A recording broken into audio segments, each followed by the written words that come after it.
Hello, I'm Dr. Basil Constantine, and I'm here from the ACU Online Writing Center, and today we're going to be talking about how to write about interviews and theoretical models. Now, this is one of our hyper-focused, task-based webinars where we have exactly what you see in the title, and it happens that we'll be discussing things from a specific assignment. But the principle of this webinar is if you're doing one of these things, if you're writing about interviews, or if you are writing about theoretical models, that you'll be able to watch this and very quickly get the information that you need.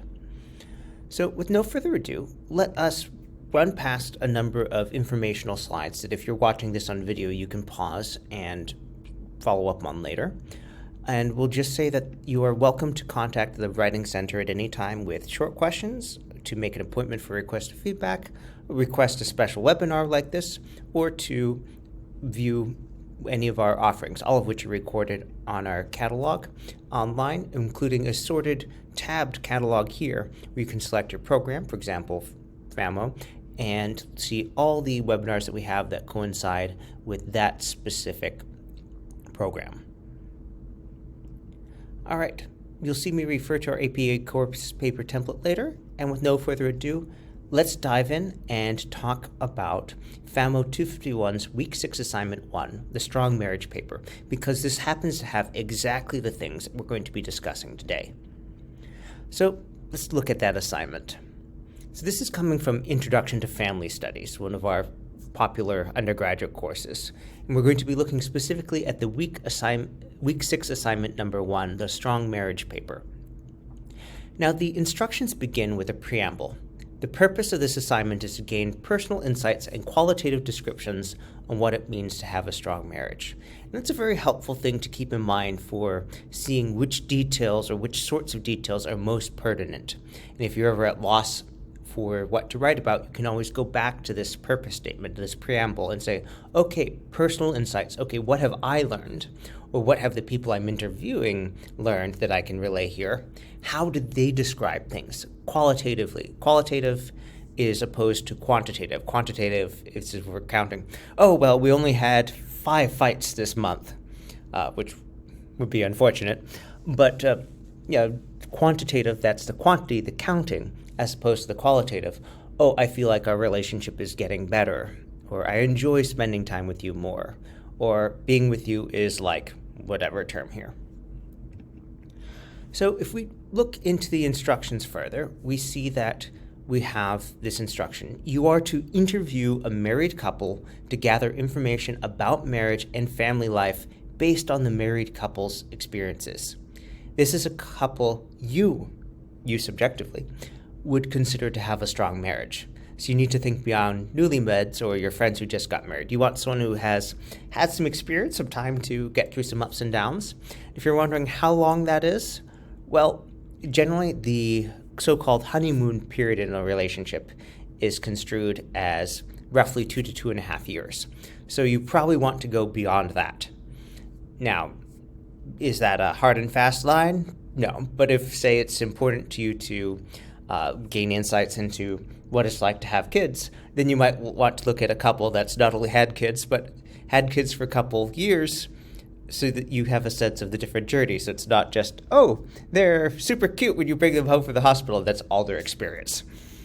So now we have some additional notes here. There's a list of interview questions that you should be using to guide the interview. And you should ask follow-up questions to gain more clarification.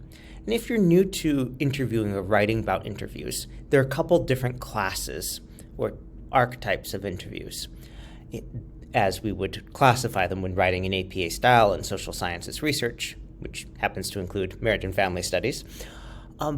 You have structured interviews where you just ask the questions and you don't diverge from that. So everyone gets asked the same questions, no more, no less. You have semi-structured interviews where you ask them some questions, and those are starting points. You can ask follow-ups. And then there are totally open-ended interviews where anything goes, you ask whatever you like. The problem with open-ended interviews is that it's hard to compare them because they can go in so many different directions. And for semi-structured interviews, which is what this assignment is asking you to do. For a semi-structured interview, you start with a questionnaire, but you have the opportunity, and in this case, they say you should ask follow-up questions, because often you'll see things, oh, that's interesting, can you tell me more about that? Or what do you mean by that exactly? And those will help you get a richer set of information while still staying within the framework of, if you're talking with a classmate who did this, you'd be able to look at, okay, how differently did they answer the core questions that everyone got asked? And then there's a note here saying that this should be a real-time discussion, whether you're doing this over a phone, in person, over video chat, or some other means. Now, the paper should be 1,300 to 1,500 words, which is roughly 5 to 6 pages double-spaced, not counting the title page or the introduction. And it tells us, okay, yes, you should introduce this, tell us briefly about the couple, and then summarize the responses to the interview questions. And we have a note here saying, this is not a question and answer paper, so don't write out the questions. We'll come back to that later. In the body of the paper, include what you learned. So this is your subjective of response and interpretation. And the final part of the body will be applying the wheel theory of love model to the couple. And then a conclusion. So this is laying out 3 main parts, introduction and conclusion. So 5 basic sections to the paper, which probably the introduction will be very brief because it says briefly tell, and the conclusion will also be on the briefer side. So the main part is going to be those first 3 bullets there. And then we have this set of questions to go through, and you can see with 15 of them, if you were writing each of them down, that would take up a lot of space. So, and I remind you, this says you should summarize the responses, not writing out the questions one by one in the main body of the paper. If we look at the rubric here, we see that the distribution of points here is mostly saying, do the things that you were told to do in the instructions. But I'd like to call attention that about half the points, 70 out of 150, are have you done all of the things that it's asking you to do? And another 20 points are, is the order logical and effective? And the conclusion and introduction, are they adding to the paper? And then we have a large portion, 60 out of 150 points that are essentially, have you written the right length and is it well written and makes sense and flows with good argumentation, writing, grammar, etc. So if that's something that you have more difficulty with, I would certainly recommend that you consider making an appointment with the ACU Online Writing Center, because we're very happy to give you another set of eyes and help you refine that. But if we start with the point of organizing your thoughts according to the instructions, you'll find that a lot of this comes very naturally because it is a logical order to discuss things that they have laid out here on the second instruction slide here. All right. Now, if you are wondering about the argumentation that's referred to here, that syntactically mature or sophisticated sentences kind of thing that's mentioned in the 3rd row of the rubric, I would recommend taking a look at our Compare and Contrast essay webinar, which I've linked here, because that will allow you to see a dedicated resource that goes through some of the language you might use in constructing these arguments, especially if you're trying to highlight similarities and differences in the interview responses, and perhaps contrasting your own reactions to what they presented, which is a major part of this paper. Now, let's take a look at some of the assignment-specific APA formatting requirements, and this is where we're getting back to the place where we started this webinar with those specific tasks. And if we look through the assignment, we'll find that there are several things that you may not have done in your other assignments that require specific formatting in APA style. Those are citing and writing about models, citing and writing about non-published or unpublished interviews, using pseudonyms, and citing the interview questionnaire, or how do you refer to it. So let's talk about models first. So APA style has some rules for how to capitalize things that don't always align with our everyday practice. And one of those involves how you refer to a model. In a lot of the literature, people will capitalize the model name in title case, as if it were a proper noun. But in APA style, you format a model name in sentence case. And when you're referring to it, you want to be grounding that discussion with a citation, whether you're summarizing literature about the model or whether you're referring to the exact version of the model that you are talking about. And so if you're doing that citation, it's going to be an author date citation. For example, according to the WICS model of leadership, Sternberg 2003, effective leadership requires synthesizing both wisdom and intelligence in combination with creativity. Now, if you're wondering why is WICS capitalized, it's capitalized that way because it's an acronym, a type of abbreviation, so that would be in all caps, rather than the rest of the model name, which is just in lowercase, following sentence case rules. Now, if you're going to be referring to other models, usually when you mention the model, you want to identify the specific version because many of these have been changed and modified and adapted to other situations, and we want to be specific about the exact one that you're referring to. For example, Anne and David's statements suggested that they have different ideas of how their family unit should work. Anne's statements align with the biobehavioral family model, Wood 1993, while David's align. And now, here we look at one of those things that we were talking earlier about proofreading and quality control. So one of the great things about reading your text out loud is if you see, I paused when I got there, while David's align suggesting, wait, that doesn't make sense. So this is a very good way of proofreading to catch errors like that a spelling and grammatical check might not necessarily catch. Because if you find it and you fix it right now, it barely takes you any time. So let's go ahead and fix that. And just like that, it's fixed and we're ready to continue. While David suggests that he has internalized an approach akin to the double ABCX model, McCubbin and Patterson, 1981. Now in this case, you can see the citations are placed right after the model name, so that's indicating the exact model that you're referring to. The citations are not saying this is where all my information came from. It's your analysis. It's just identifying the model for each one of those citations.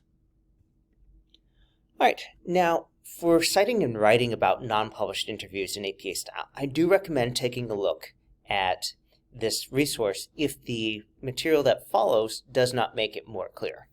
But it's a pretty quick thing, so I think you won't have any trouble. Basically, APA has different rules for the 3 different types of interviews that you'd be working with. And it's basically about how did you get the information and how we will refer to it so other people can either find it or know, okay, I can't find it.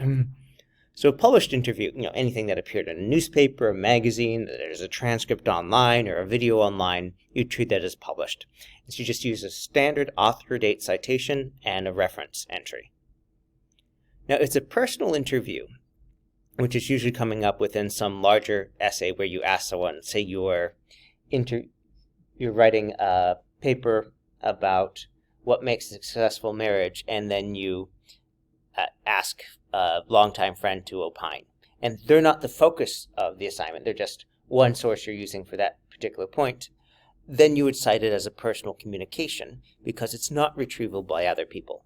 And whether it's a text message, whether it's something they said in person, whether it's a video voicemail, a chat you had via Zoom, you'd still cite it as a personal communication with just their initial for their first name, the last name, personal communication, and then the date. Then if it's a research participant interview, which is like you're collecting data from research subjects, or in this case, you are interviewing a couple, and that's the main focus of the paper, well, it would be very repetitive to keep saying so. A. Smith, personal communication, J. Smith, personal communication, after every time you refer to that. In this case, you'll introduce the participants when you're saying, okay, this is where I got my information from, which should be in the opening paragraph of your paper. So when you're introducing the fact that you did the interview and you're writing about it, you can introduce the participants, and thereafter you can just refer to them by name. So you'd end up with text like, I interviewed Anne, 27 years old, female, and Jeff, 28 years old, male, a couple who had been married for 9 years. Now, can you include their last names? Yes, but you probably don't want to, or probably they don't want you to. Generally, you will get better, clearer, more honest responses from people when there's a degree of anonymity there, whether that's leaving the last names out or more ideally using a pseudonym. You know, a lot of students in many parts of the world are in small towns where someone read your paper and they're like, hey, I know that person. You know, that may be a breach of confidentiality or something where the interviewees don't really want their thoughts being out there or connected with them so directly. And that's fine. And that is something that happens in an awful lot of research. So if you're doing that, you may want to anonymize them, for example, by using pseudonyms. Which brings us to our next thing. So because your interviewees may be more willing to speak with you if you give them anonymity via pseudonym, then just the first time you state their name, include the pseudonym, which just means a parenthetical note saying pseudonym. I interviewed Anne, pseudonym, semicolon, 27 years old, female, and Jeff, pseudonym. Now, if you're doing that, make sure you don't give such detailed information as it becomes very easy to identify the subjects. Like if you said, Anne works at a real estate office in 111 Forest Grove, Abilene, Texas, 79601, made up address, by the way, then someone could just hop on Google or some other search engine and oh, yeah, there's a Anne Sorensen there. And then their anonymity has been compromised. So, you know, or they say, oh, hold on. There's this person, Jane Sorensen. She's worked here for 5 years. Yes, the paper said she worked there for 5 years. So, you know, there's a certain amount of abstracting that also benefits because it removes distracting details. You know, is the exact street address of where she works important? No. But, you know, if she was working in a mid-sized metro region in Texas versus working in a rural region, or say working in Manhattan, where the whole dynamics and income and everything are so different, you know, this gives us a more pertinent set of details without getting lost in the weeds. Now, as for citing the interview questionnaire, well, there are a couple options, and let's talk about them before we talk about which one to use. The first option, you can include the questionnaire in an appendix, in which case you say, I asked a set of semi-structured interview questions, see Appendix A. Or if you just have one appendix, see Appendix.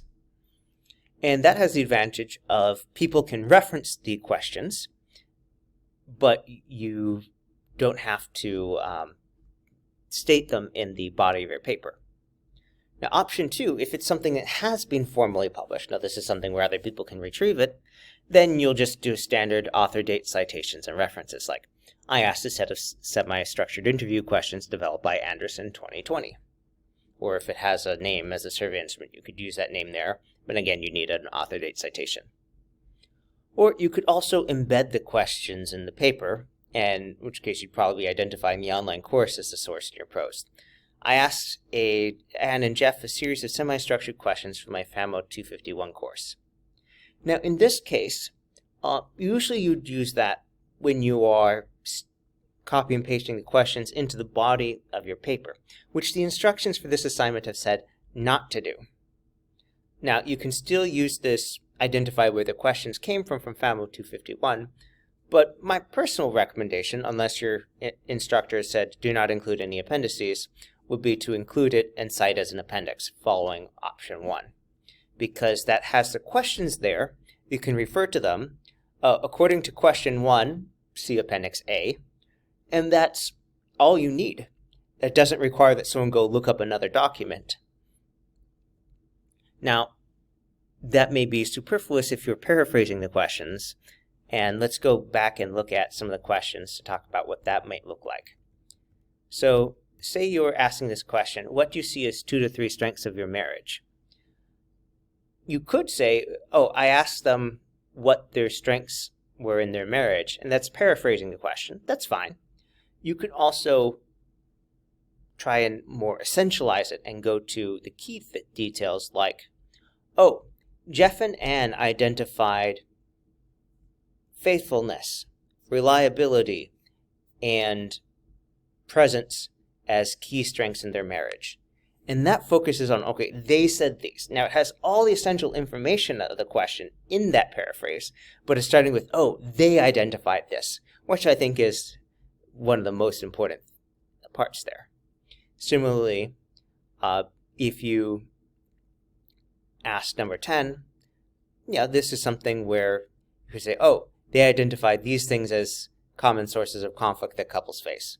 Okay, that's not terribly interesting compared to, oh, they identified these things saying that they had experienced them in their own relationship or they observed these in their friends. And so that extra detail makes all the difference between, well, that's a very terse answer to, oh, here's something that you can delve into. This is something that tells us something not just about them as a couple, but other people as they've observed them.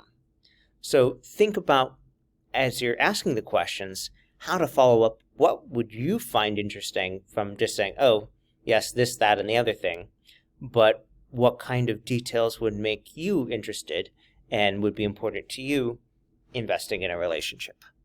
So with that, if you are outlining this, I would recommend grabbing a copy of our APA course paper template. You can find the link here. But first, laying this out, if we look back at the instructions here, we find that we have, again, a 5-part structure here. There's the introduction, which should not have an introduction heading. Then we have 3 main sections where you're giving the responses to the interview questions, or your summary, what you learned, and applying the wheel theory of love. Now, wheel, in this case, we might ask a question, well, hold on, how would you cite? Now, just from looking here through the different links for the course readings, we see, okay, the wheel theory of love, that is not named after a particular person, so wheel is referring to its structure. So you'd write that in sentence case, so this would all be lowercase. And if you need a quick brush, do make sure to read through this because it has a lot of details that might be helpful for both guiding your interview questions and assessing their responses. So if I was laying this out, your introduction paper will tell us about the couple and tell us that you interviewed them, tell us any pertinent things, probably how long have they been married, where are they from, do they have kids, how would you summarize the relationship as a whole, and what led you to interview them. And then you'll have another section, which I recommend adding an APA Level 1 heading, and to show your summary of the responses to the interview questions. Another section with what you learned, probably titled exactly that, again with an APA Level 1 heading. And then finally, one about applying the wheel theory of love model to the couple. And again, wheel theory of love would be lowercase, and you would refer to the author of that with an author date citation. And then one last heading for the conclusion.